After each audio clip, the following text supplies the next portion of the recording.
So joining us now for more insight is criminologist and author, Dr. Debbie Goodman. Dr. Goodman, always great to speak with you. So there's this new court filing. It outlines this protective order for how this DNA profiling was done, essentially attempting to protect the genealogical family tree used to pinpoint Kohberger as the suspect. So what does this tell you? Is this essentially a slam dunk for prosecutors who are saying, hey, we want to protect the rest of this family?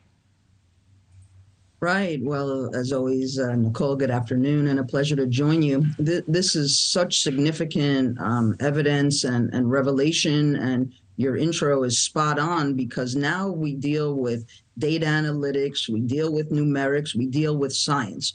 And we know that, unfortunately, in cases such as this, so tragic and heinous, individuals lie. If they're asked, did you commit a crime? Are you guilty, not guilty? Not guilty. So the process begins, and now the information is forthcoming. But when we talk about the numerics and the data analytics on what has just been revealed and disclosed to us, we're talking not million, not billion, not trillion, but octillion.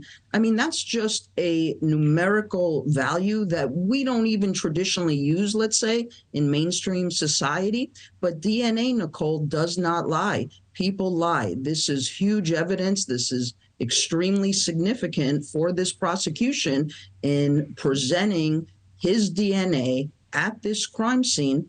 I think this individual, as smart as he thought he was, made a colossal mistake. This is the tipping point in this case. All right, so Debbie, you know, I read through these documents before we do these segments, come up with these questions, and you zeroed in on exactly what I did as well. That, you know, these documents say that when it does come to that DNA profile strain, it is 5.37 octillion more times to be seen if the defendant is the source. So again, this is a number we don't even refer to octillion because it's so great. Is there any chance, based on science, Kohberger is not the source of the DNA on that knife sheath? As a criminologist, Nichole, I say absolutely not. This is the tipping point. This one piece of evidence, I know a lot of our viewers, our citizens who are following this closely are still wondering about the knife. Do we need the knife? What did he do with the knife? Has it been discarded? Does he have it? I think he has it, but I truly do not think we need the knife.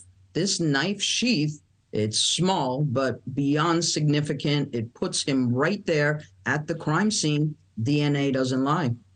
You know, we always find that, you know, well, not always, but so many times we find that mistakes are made. And then, you know, when it comes to science and tracking people down, obviously we know he is innocent until proven guilty. But based on the documents so far that have been released to the public that you have seen in this case, what is the most damning evidence right now against Kohberger? Is it this? It is this, Nichole. It truly is. Again, I'm not quick to use terminology as slam dunk and sure thing. We're still daily taking a look at it all. But now when we look in totality, this becomes the focal point. This is the anchor of this case. It puts him right there at the crime scene. Yes, innocent until proven guilty, but how possibly can one, you know, deflect away from this?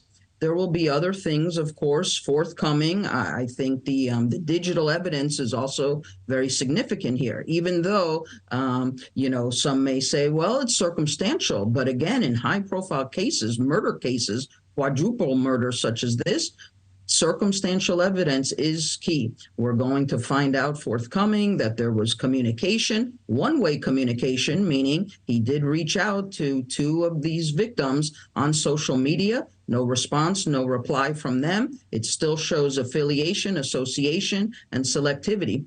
And we have his car in close proximity. We have the phone being pinged. All of this, Nichole, I think is going to be very important for this prosecution. Absolutely. And again, 5.37 octillion times more likely to be the defendant's DNA on that sheath. All right. Dr. Debbie Goodman, always appreciate your expertise. Thank you. Thank you. Thank you for watching. Go to newsnationnow.com to find News Nation on your television provider. And don't forget to click the red subscribe button below to get more of News Nation's fact-driven, unbiased coverage.